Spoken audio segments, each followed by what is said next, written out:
तमिलनाडु को पीएम ने 17,300 करोड़ की परियोजनाओं की दी सौगात। देश के पहले हाइड्रोजन हब पोर्ट को दिखाई हरी झंडी। हिमाचल प्रदेश में राजनीतिक सरगर्मी के बीच अनुराग ठाकुर का बयान, कहा कांग्रेस ने बड़े और झूठे वादे करके सत्ता हथियाई।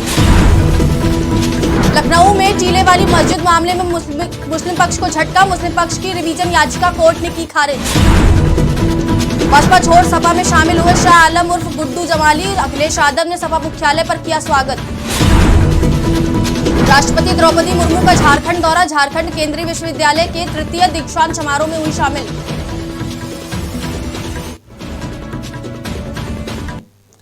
नमस्कार, मैं हूं आपके साथ मोहिनी त्रिपाठी और आप देख रहे हैं आज की खबर। वक्त हो गया है देश दुनिया की तमाम बड़ी खबरों से रूबरू होने का, जहां तमिलनाडु में प्रधानमंत्री नरेंद्र मोदी ने हरित नौका पहल के तहत भारत के पहले स्वदेशी हरित हाइड्रोजन ईंधन सेल अंतर्देशीय जलमार्ग जहाज को हरी झंडी दिखाई। इस दौरान प्रधानमंत्री नरेंद्र मोदी ने कहा कि तमिलनाडु थूथुकुडी में प्रगति का नया अध्याय लिख रहा है। कई परियोजनाओं का उद्घाटन या शिलान्यास किया जा रहा है।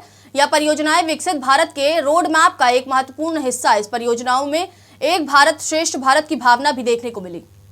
Today Tamil Nadu is writing a new chapter of progress in Thoothukudi.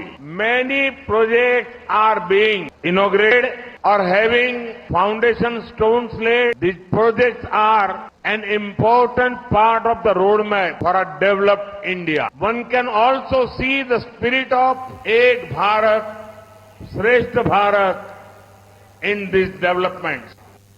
Himachal Pradesh के इस समय से राजनीति गरमाई हुई है, जहां पल भर में सियासी माहौल बदलता रहता है। वहीं इस बीच कांग्रेस सरकार की मची राजनीति सरगर्मी के बीच केंद्रीय मंत्री अनुराग ठाकुर का बड़ा आरोप लगाया। उन्होंने कहा कि पर्वतीय राज्य में कांग्रेस बिखरी नजर आ रही है और इसकी जिम्मेदार वह खुद है। कांग्रेस ने बड़े और झूठे वादे करके सत्ता हथियाई थी। कांग्रेस के विधायकों का चेहरा दिखाना मुश्किल हो गया था। कांग्रेस ने बड़े और झूठे वायदे करके सत्ता तो हथियाई थी। डिफरेंस भी मात्र 0.9% का था, यानी कि 1% से कम वोट हमें मिला। एक डिफरेंस जो था कांग्रेस और बीजेपी के वोट में, वो 1% से कम था। उसके बावजूद उनकी सरकार बनी, क्योंकि बड़े बड़े वायदे किए थे। 1500 रुपये प्रति महीना हर महिला को देंगे, बड़े वायदे किए थे, लेकिन वो कुछ पूरे नहीं हुए। कांग्रेस के विधायकों को चेहरा दिखाना मुश्किल हो गया था। मुख्यमंत्री के यहाँ सुनवाई नहीं थी। आक्रोश जनता में तो था ही, कांग्रेस के विधायकों में भी बढ़ चढ़कर आक्रोश बाहर आया और उनको पहला अवसर जैसे मिला राज्यसभा के चुनाव में, कुछ लोगों ने अपनी ही पार्टी के खिलाफ, कांग्रेस के खिलाफ वोट किया। अब वो दरारें और बढ़ती नज़र आ रही हैं। कांग्रेस पार्टी की फूट कलह और नज़र आ रही है और जो एक लंबा इंतज़ार 14 महीने तक करके देखा कि सरकार में कुछ नहीं हो पा रहा, विकास भी थम गया, वायदे भी पूरे नहीं हो पा रहे, तो स्वाभाविक है कि जनता का आक्रोश कांग्रेस के नेताओं ने देखा। लखनऊ के टीले वाली मस्जिद मामले में बड़ा फैसला आया है, जहां टीले वाली मस्जिद पर मुस्लिम पक्ष की रिवीजन याचिका खारिज हो गई है।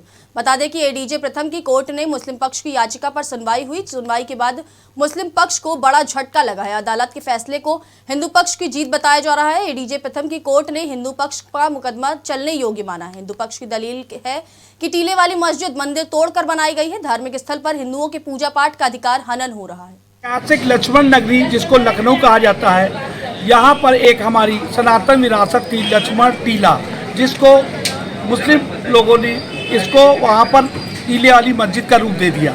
हिंदुओं को वहाँ से भगा दिया गया, हिंदुओं को वहाँ पूजा का अधिकार छीन लिया गया, हिंदुओं को मंदिर छीन लिया।